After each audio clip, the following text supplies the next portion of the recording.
చాలామంది హిందువులు ఇప్పుడు కాలేజీకి వెళ్తుంటే ఈ విద్యాలయాలకు వెళ్తుంటే అక్కడ దేవుడు ఉన్నాడా లేడా అనే ప్రశ్న రానే వస్తుంది.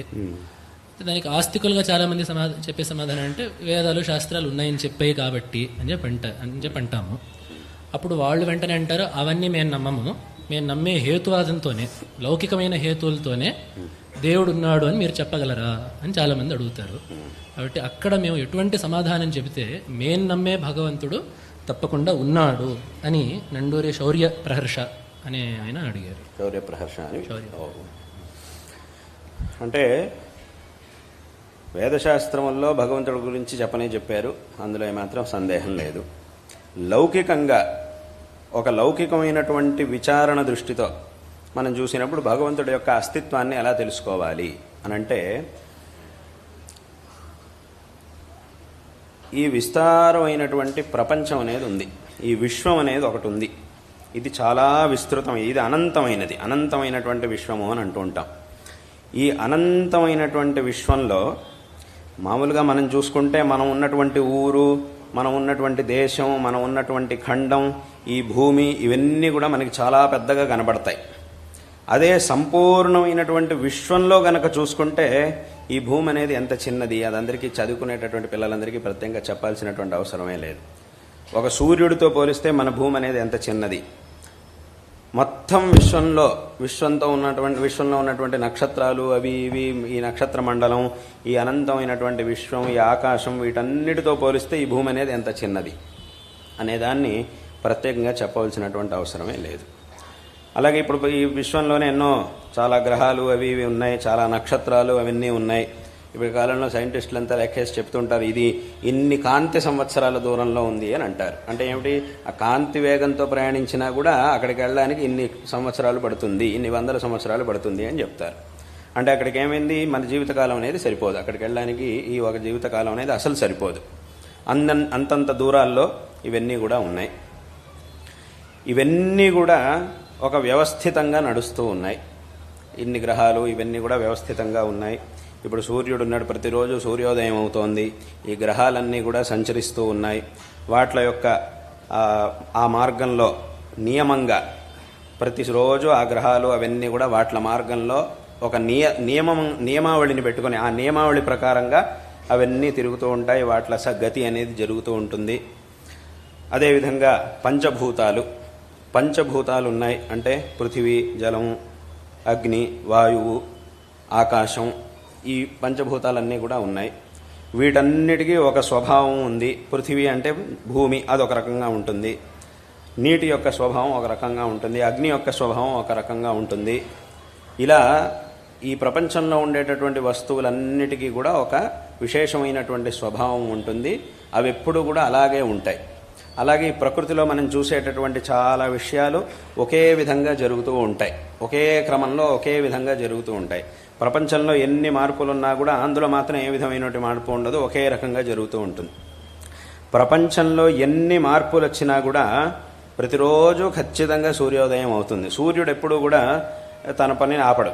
అంటే ఈ సూర్యోదయం ఎప్పుడు కూడా అవుతూనే ఉంటుంది. ప్రతిరోజు మనం సూర్యోదయాన్ని చూస్తాం, ప్రతిరోజు సూర్యాస్తమయాన్ని చూస్తూనే ఉంటాం. ప్రతి సూర్యోదయం వెనకాల ఒక సూర్యాస్తమయం ఉంది, ప్రతి సూర్యాస్తమయం వెనకాల ఒక సూర్యోదయం ఉండనే ఉంది. ఇవన్నీ కూడా ఈ విధంగా ప్రపంచంలో అన్ని విషయాలు నియతంగా జరుగుతూ ఉంటాయి.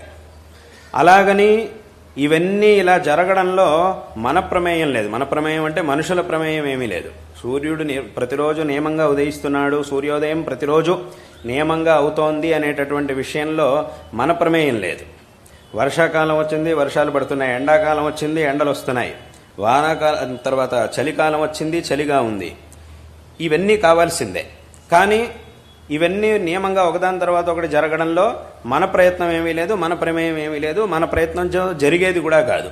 కానీ ఇవన్నీ నియమంగా జరుగుతూ ఉంటాయి. ఇవన్నీ కూడా ఈ విధంగా నియమంగా ఒక వ్యవస్థితంగా ఇవన్నీ జరుగుతున్నాయి అనంటే వాటంతటవే ఇవన్నీ జరుగుతాయి అని అనడం అది అత్యంత అసాధ్యం. ప్రపంచంలో జడమైనటువంటి అంటే జీవం లేనటువంటి ఏ పదార్థము కూడా ఒక జీవం సహకారం లేనిదే, ఒక చైతన్యం యొక్క ప్రేరణ లేనిదే ఏవి కూడా పనిచేయవు. అసలు కదలడం కూడా సాధ్యం కాదు. ఒక చైతన్యం యొక్క సంబంధం లేకుండా జడమైనటువంటి నిర్జీవమైనటువంటి వస్తువు ఎప్పుడు కూడా కదలను కూడా కదలదు, కదలడానికి సాధ్యమే లేదు. అందులోనూ ఇంత వ్యవస్థితంగా ఇంత అఖండమైనటువంటి అనంతమైనటువంటి విశ్వంలో ఇవన్నీ కూడా నియమంగా క్రమంగా జరుగుతున్నాయి అనంటే ఎవరో ఒక చైతన్యం లేకుండా, ఒక చైతన్యం యొక్క సంబంధం అనేది లేకుండా ఖచ్చితంగా ఇవన్నీ జరగడం అనేది అత్యంత అసాధ్యం.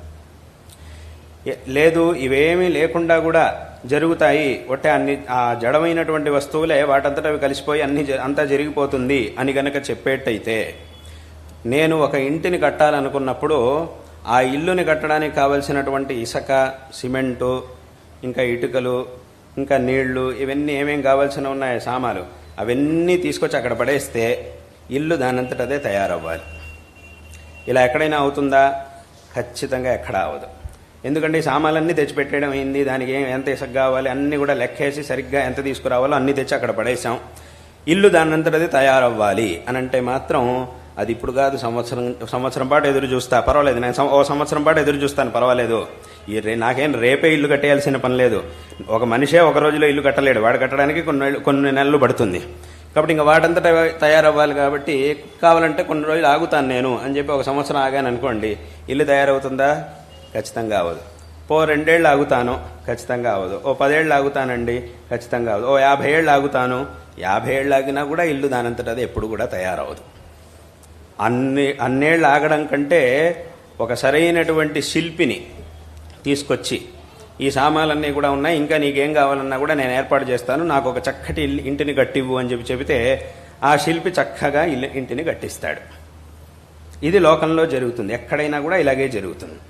ఏదైనా ఒక వస్తువు తయారవ్వాలి, ఇప్పుడు మనం ఈ వస్తువుని చూస్తున్నాం, ఇలా రకరకాల వస్తువులను ఇక్కడ మనం చూస్తూ ఉన్నాం. ఏ వస్తువు తయారవ్వాలన్నా కూడా దాంట్లో ఎన్నో అవయవాలు ఉంటాయి.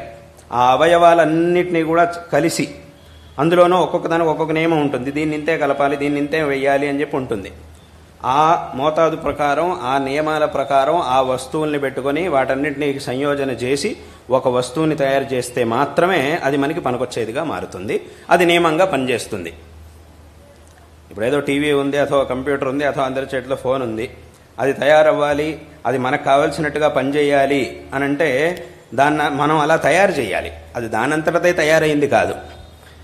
దాంట్లో రకరకాల విషయాలు ఉండొచ్చు, కానీ అవన్నీ కూడా వాటంతటవే తయారైనవి కావు. ఆ తయారైనవి కావు అనంటే మరి దాని అర్థం ఏమిటి? ఎవరో ఒక వ్యక్తి, చాలా సూక్ష్మ బుద్ధి కలిగినటువంటి ఒక వ్యక్తి, నిపుణుడైనటువంటి ఒక వ్యక్తి వీటన్నిటిని కూడా సంగ్రహించి ఈ రకమైనటువంటి ఒక వస్తువుగా తయారు చేసి, ఇది ఇలా పనిచేయాలి అని చెప్పి ఆ వస్తువుని తయారు చేసి, ఇంకా కాలకాలంలో ఇంకా మళ్ళీ దాన్ని ఒక్కొక్క కాలంలోనూ ఇంకా దాన్ని ఆధునీకరణ చేసి, ఇంకా దాన్ని ఇంకా దాన్ని మార్చి, ఇంకా అభివృద్ధి చేస్తే ఇవాటి రోజున ఇన్ని రకాల వస్తువుల్ని మనం చూడగలుగుతూ ఉన్నాం. కాబట్టి ఇటువంటి ఏ వస్తువైనా కూడా దానంతటది తయారైంది కాదు. ఎవరో ఒక చైతన్యం కలిగినటువంటి ఒక వ్యక్తి తన బుద్ధిని ఉపయోగించి తయారు చేసినప్పుడు మాత్రమే మనకు ఉపయోగపడేటటువంటి వస్తువులుగా ఇవన్నీ కూడా తయారవుతూ ఉన్నాయి. కాబట్టి అదేవిధంగా ఇంత విస్తారమైనటువంటి ప్రపంచంలో ఇవన్నీ కూడా నియతంగా జరుగుతున్నాయి అనంటే దీని వెనక కూడా ఒక చైతన్యం ఖచ్చితంగా ఉండాల్సిందే అనే విషయాన్ని తప్పకుండా అందరూ ఒప్పుకోవాల్సిందే. అలా మనం ఒప్పుకున్న తర్వాత ఏమైంది అనంటే దీని వెనక ఒక వ్యక్తి ఉన్నాడు, ఒక చైతన్యం అనేది ఉంది అని మనకి తెలుస్తోంది. ఆ చైతన్యం ఎవరు?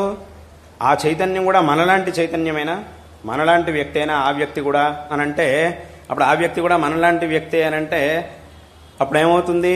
మనం కూడా వీటన్నింటినీ చేయగలగాలి అని అవుతుంది. మనలాంటి వ్యక్తి కాదు ఆయన, మనకంటే కూడా. ఎందుకంటే ఈ ప్రపంచంలో అందరూ కూడా వాళ్ళ శక్తికి తగినట్టుగా ఒక్కొక్క వస్తువుని తయారు చేయగలుగుతారు. అందరూ కూడా వాళ్ళ శక్తికి తగినట్టుగా ఒక్కొక్క వస్తువుని తయారు చేస్తారు.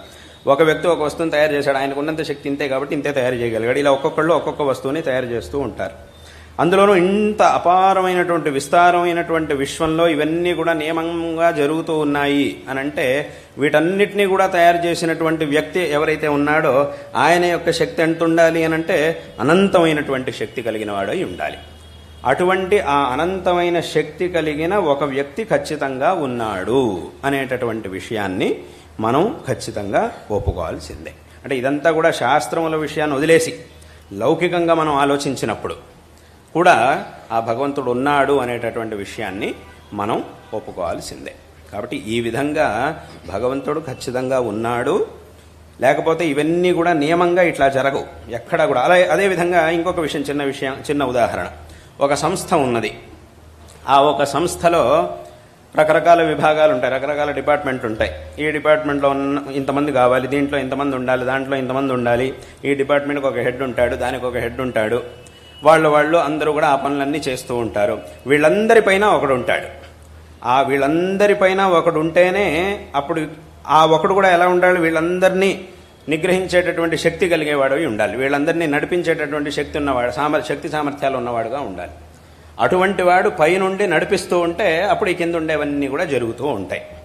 వాడు ఒకడు ఉండాలి, పైన అందరికంటే ఒకడు ఉన్నప్పుడు అప్పుడు కింద ఉండే వాళ్ళందరూ కూడా రోజు నియమంగా ఒకే విధంగా అందరూ కూడా పనిచేస్తారు. అంటే అక్కడ నియమాలు ఉంటాయి. ప్రతివాడు ఇప్పుడు రోజు పొద్దున్నే 9ంటికి అందరూ రావాలి, మళ్ళీ 5 వరకు అందరూ పనిచేయాలి, 9 నుంచి 5 వరకు పనిచేయాలి, నెలలో వారంలో ఇన్ని రోజులు పనిచేయాలి, ఇన్ని రోజులు సెలవు తీసుకోవాలి, ఇలా రకరకాల ఏర్పాట్లు ఉంటాయి. అందరూ కూడా తూచా తప్పకుండా ఇదే రకంగా చెయ్యాలి అని అంటే పైన ఒకడు నడిపించేటటువంటి వాడు ఉండాలి.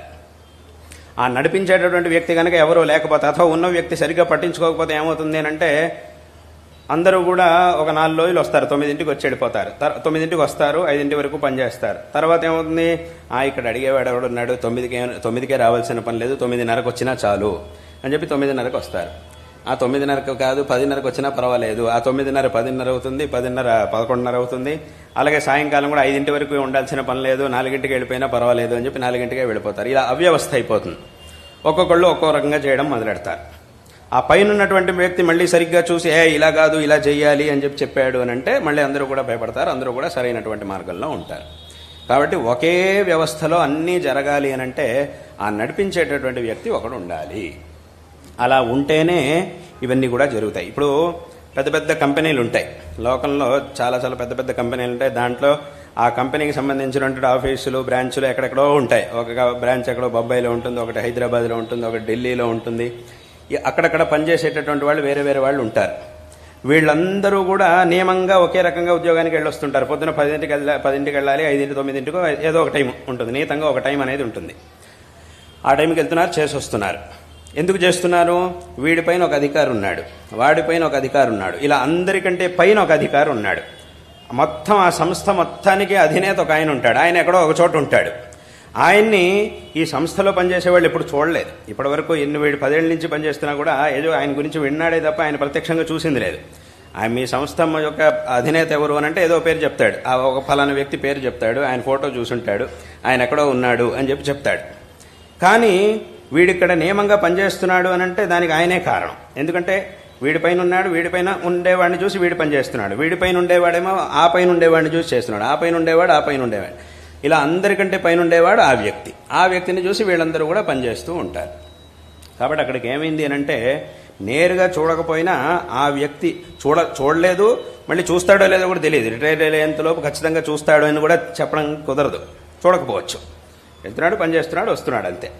కానీ ఇవన్నీ కూడా వ్యవస్థితంగా జరుగుతున్నాయంటే అందరికంటే పైన ఒకడున్నాడు. ఆయన చూడకపోయి ఉండొచ్చు, ఆయన అందరికీ సంస్థలో పనిచేసే ఉద్యోగులందరికీ ఆయన కనిపిస్తాడు అని లేకపోవచ్చు. కానీ ఆ పైన ఒక వ్యక్తి ఉన్నాడు అంటేనే ఆ భయంతో కిందవాడు, ఆ కిందవాడు, ఆ కిందవాడు, అందరికంటే కిందవాడి వరకు అందరూ కూడా పనిని చక్కగా చేస్తారు. అదేవిధంగా అందరికంటే పైన ఒక వ్యక్తి ఉన్నప్పుడు ఆ వ్యక్తి వీళ్ళందరినీ కూడా నియంత్రిస్తూ ఉన్నప్పుడు మాత్రమే ఈ ప్రపంచంలో అన్నీ కూడా ఈ పంచభూతాలు కానీ ఇవన్నీ కూడా సూర్యచంద్రాదులు ఇవన్నీ కూడా వాట్ల పనులని సరిగ్గా నియమంగా చేస్తాయి. కాబట్టి అటువంటి పరమేశ్వరుడు ఖచ్చితంగా ఉన్నాడు కాబట్టే ఈ ప్రపంచంలో అన్నీ కూడా వ్యవస్థితంగా నడుస్తూ ఉంటాయి. కాబట్టి ఆ ఈశ్వరుడు ఉన్నాడు అనేటటువంటి విషయాన్ని ఈ విధంగా మనం ఒప్పుకోవాలి. అంటే ఇక్కడ చివరిగా ఒక విషయం ఏమిటి అనంటే, ఈశ్వరుడు లేకపోయినా కూడా ఇదంతా బాగానే నడుస్తుంది, ఈ వ్యవస్థితంగా నడుస్తోంది అనేది ఈశ్వరుడు వల్ల కాదు, ఈశ్వరుడు లేకపోయినా కూడా ఇదంతా నడుస్తుంది అని గనక మనం అంటే అది ఎలా ఉంటుంది అని అంటే, ఇప్పుడు నేను చెప్పినట్టుగా ఆ కంపెనీలో ఎవరైతే అధినేత ఉన్నాడో ఆయన లేకపోయినా కూడా కంపెనీ అంతా బాగానే నడుస్తుంది అని అన్నట్టు. కానీ అలా ఎక్కడా జరగదు. ఎన్నాళ్ళు నడుస్తుంది? కొన్నాళ్ళు నడుస్తుంది. ఆ చూసుకునేటటువంటి వ్యక్తి ఒకడు లేకపోతే కనుక కొన్నాళ్ళు నడుస్తుంది. ఆ తర్వాత ఉద్యోగులు అక్కడ చేసే వాళ్ళందరూ కూడా స్వతంత్రంగా వాళ్ళు ఇష్టం వచ్చినట్టు చేయడం మొదలెడతారు. అది ఎప్పటికీ కూడా సాధ్యం కాదు. కాబట్టి అది ఎలాగైతే సాధ్యం కాదో ఇక్కడ కూడా భగవంతుడు లేకుండా ఇదంతా నడవడం అనేది సాధ్యం కాదు అనేటటువంటి విషయాన్ని అందరూ తెలుసుకోవాలి. అయితే ఇంకా దీని మీద రకరకాల ప్రశ్నలు కూడా వస్తాయి. మరి దేవుడు ఉన్నాడంటే ఇలా ఎందుకు జరుగుతుంది, అలా ఎందుకు జరుగుతోంది, అదేమిటి ఇదేమిటి, నిజంగానే దేవుడు ఉన్నట్లయితే ఇప్పుడు దేవుడు ఉన్నాడు అని చెప్పడం అయింది. ఇప్పుడు ఇంతవరకు చెప్పింది దేనికోసం? దేవుడు ఉన్నాడు అనే విషయాన్ని చెప్పడానికి. ఇంకా దేవుడు ఉన్నాడు అని చెప్పిన తర్వాత మళ్ళీ రకరకాల ప్రశ్నలు మొదలవుతాయి. అదంతా వేరే విషయం అవుతుంది, అది ఇంకో విషయం అవుతుంది. దాని గురించి మళ్ళీ తర్వాత కావాలంటే మాట్లాడుకోవచ్చు. ముందు అసలు భగవంతుడు ఉన్నాడు అనే దానికి ఇది ప్రమాణం. అది